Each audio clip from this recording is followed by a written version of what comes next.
I think the best thing about Saturday night was the atmosphere in the stadium. That was Brent Key talking about the Jackets getting ready to roll with their win over Duke on Saturday. And someone sent that to me saying, is he trolling Georgia? And I was thinking to myself, no, never, Brent Key. I love Brent Key. I'm not even joking. I think it's great. I think the more, I don't really know if that's what he was doing. I think it sort of seemed like he was doing that, but he's got to do all people don't understand, like, he's got to do all he can do to get his program rolling. And it's hard at Tech, man. I mean, I've got a lot of family members that are Tech folks, and they're discouraged a lot. And it's hard. It's Bobby Dodd, Mark Richt Field. That's a tough place to get it rolling. And the problem at Tech has been Tech. And so, but when it's your stadium and it's your people and you can really get it rolling, it's great. Now, that was different than what Kirby had to say on Saturday and Monday. They can both be right at the same time. And you know, for the record, I mean, I don't really know. Was he trolling Georgia? I hope for his sake it's not taken that way, because, you know, the Jackets come to Georgia on a Friday night. And I have to say, with the exception of this past game in Atlanta, Tech typically plays better in Athens. But if they want a whipped up crowd, the best way to do it is to poke the bear. And I would not do that. I would not do that if I were them. But, hey, again, Brent Key's got to do what he's got to do to get his program where it's got to go. This has been an okay season for Tech so far. I mean, the win over Florida State really doesn't look like anything now. Their only losses are to Louisville on the road, Syracuse on the road. You know, there's worse things in the world, but they play tough all the time, Georgia Tech. They play tough all the time. Georgia does too, don't get me wrong, but Georgia's fans, if they're going to respond, the games that are going to matter the most, I mean, Mississippi State, yeah, but it's going to be Tech and Tennessee. Those are going to be the games where, you know, Georgia's only got 6 home games, obviously, left. Excuse me, 6 home games for the year this season, because of the Clemson game and Florida games. But, you know, the only 2 that will really be competitive, because you got UMass in there that are remaining, are Tech and Tennessee. So I thought it was really neat to hear an opposing coach talk about that. You know, at Bobby Dodd, Tech does all it can do. The problem is when they play Georgia is the stadium's 70% red, and, you know, they're not the better team. Now, that's okay, because you're allowed to win when you're not the better team. We saw that Saturday with Vanderbilt. We saw that Saturday with Arkansas. We saw that. I don't know if we saw that with with Texas A&M and Missouri. We might not have seen that then. But you are allowed, as the not better team, when you're at home, to to go get the job done, and that's completely okay and allowable. I mean, but stadium matters. You know, the all of the accoutrements of playing at home, all that stuff matters a ton, man. I mean, you're allowed to do band right up to snap, or right up to, there's a particular time where you got to cut off noise in the stadium. But that's not for the fans. That's just for artificial. So band, PA, stuff like that. There's a moment when you have to stop that.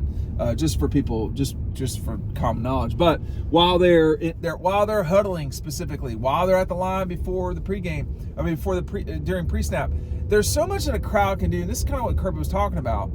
But for the record, Georgia Tech's fans, the students, they do a way better job than people, I think, realize.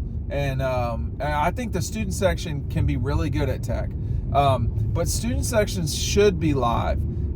Georgia's student section needs to do a better job than it did on Saturday. It's just what it is. I mean, I don't care. It's just what it is. And if you go to LSU and you see what that student section is like, it's legit. It's live. I mean, I think South Carolina does a great job. I think Auburn is more about a whole stadium experience than just the students, but the students at Auburn do a good job too. Georgia's students do a superb job.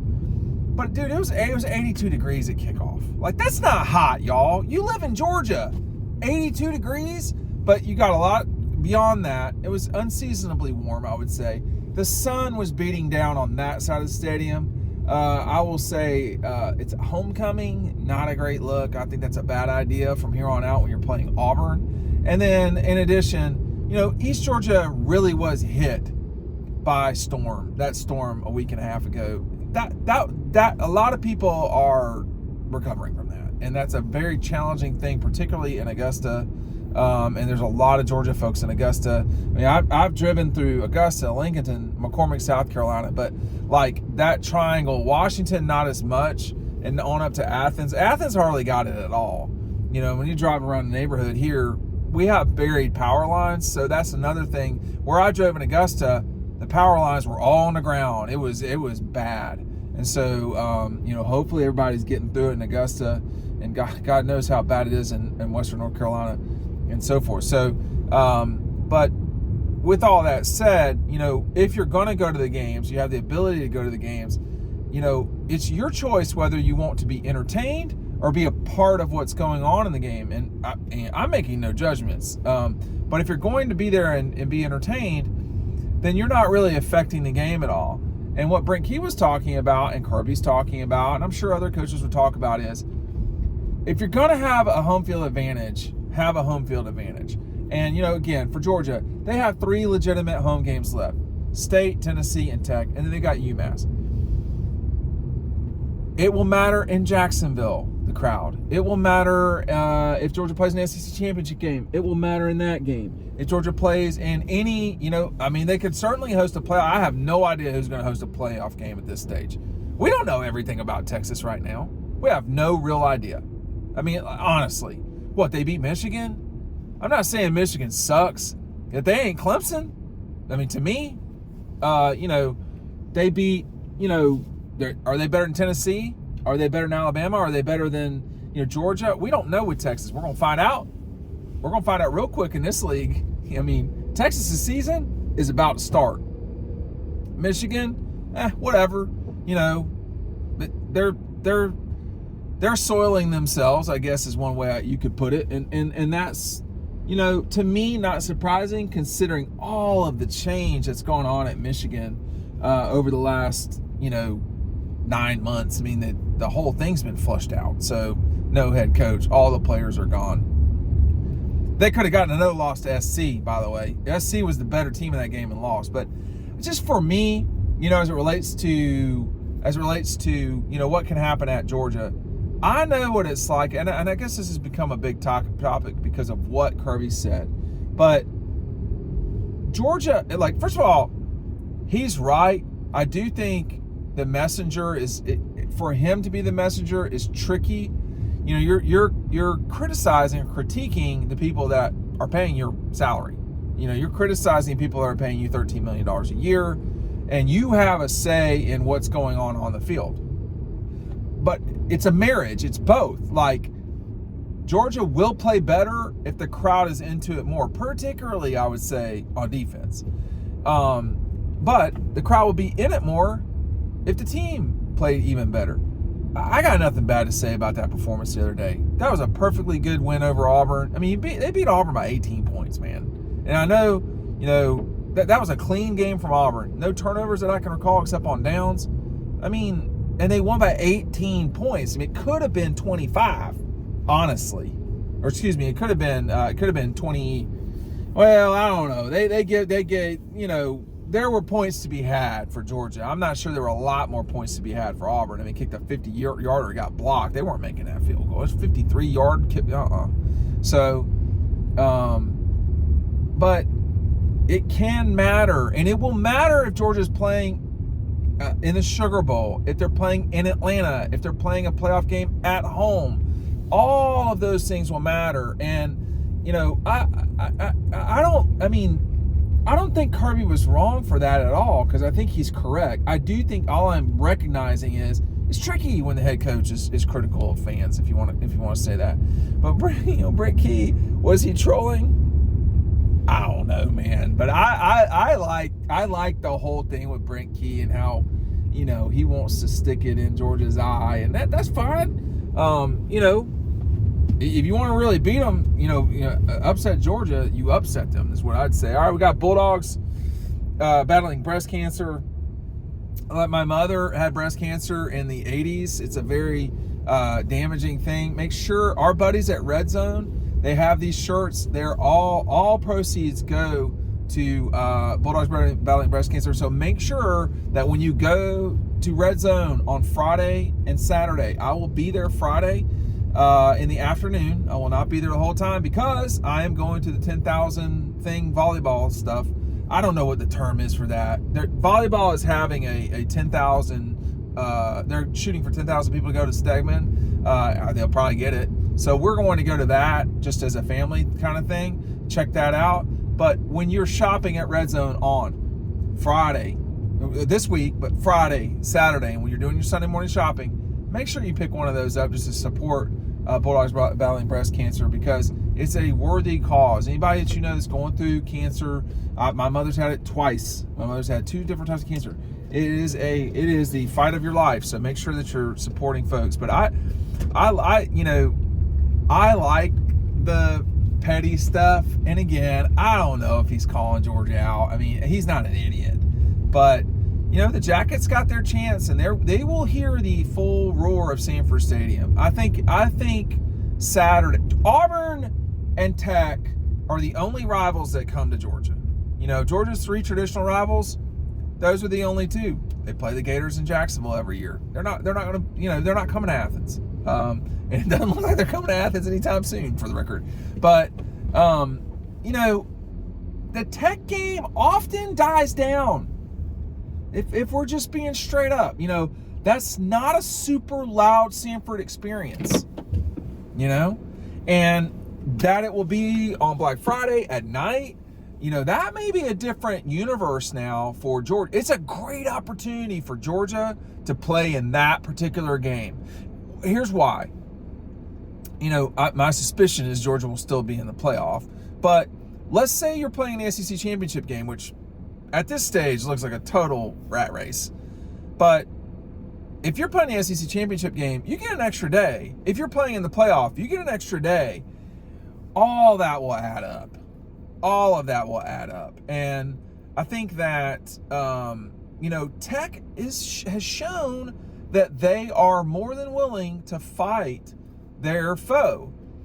This is not the Georgia Tech of Jeff Collins. That was a bad program.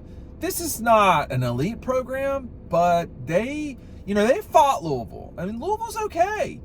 Syracuse, that was a tough loss. They probably should not have lost that game, but they did. What they did to Florida State, I mean, they punched them in the face over and over and over again. They were cool with it. A win over Duke. Duke's different now. They don't play Clemson, I don't think, Georgia Tech, but they got Notre Dame this week. If they push Notre Dame, I mean, first of all, Georgia Tech can beat Notre Dame. I'm just going to tell you that right now. They totally can beat them. I know they're playing them at the Dome, and there will be a lot of Notre Dame folks there, but Georgia Tech can beat Notre Dame. Why? Because Northern Illinois beat Notre Dame. I mean, so there's that. But Tech is tougher than they used to be, and they're taking on Brent Key's mantra or his personality, and he's a tough guy now. No disrespect or anything like that, but he's a tough guy, and they're tougher than they were. They're better than they were, but they're not where Georgia, Bama, whatever, but you just look around, you say, oh, how Vanderbilt has beaten Alabama, Northern Illinois has beaten Notre Dame. Now it's not the same. Arkansas has beaten Tennessee. So we've seen some Georgia Tech's beating Florida State. It looked like that was massive at the time. It's not as much anymore. And what we don't know about the season, we don't know right now, y'all. We just don't know. Still, I mean, we've only seen Georgia play 5 games. And, they're relatively consistent. versus some of the other stuff we've seen. I mean, we've seen some madness in college football from teams. Alabama has been a straight-up roller coaster. Texas has started 2 different quarterbacks. That's never a great situation. Oklahoma is all over the map. Tennessee was scoring like crazy. Now they can't score. Georgia's been pretty consistent. I have to say Clemson has been pretty consistent. The question is, who's getting better? That's the real thing about college football. Where you are at the beginning of October it better be better than where you were at the beginning of September. Can you say that about Tennessee? I mean, I don't know. Can you say that about Georgia? Can you say that about Tech? So this is going to be about where are you at the end of the year? I mean, for Georgia Tech, they're a little bit behind the 8 ball because they lost to Louisville, but it's still actually all there for them in the ACC, because I doubt very seriously that the ACC is going to have 2 undefeateds. So the question is, do you win the right game or lose the right game? Same thing in the SEC, not quite the wheel of destiny that it looks like in the SEC, in the ACC sometimes. In the SEC, the SEC is not quite the wheel of destiny that the ACC is, but I don't think it's completely out of the question for Georgia Tech to wind up in the ACC championship with like 3 or 4 total losses, 1 being to Georgia, 1 or 2 being to Georgia and Notre Dame, but then, they go like whatever in 2 in the league, and suddenly they're playing Clemson for the ACC championship. That could happen. Will that happen? I mean, I don't know, but I like the discussion from coaches about this. I think it's very curious. I'm certain that they will have that on a loop at Georgia. This is what they do. They are the Michael Jordans of getting mad about things that are not real things. The fact of the matter is, the crowd at Georgia was not as good as it could or should be. Now you got a shot to reboot that against State. My suspicion is it will be quite loud in the first quarter. Will that matter for Mississippi State? I think Mississippi State's got such a long way to go that it will be superficial as it relates to the outcome of the game. But Georgia fans may have something to prove on Saturday. We'll just see. Hey, thanks for watching. We'll see you on the website.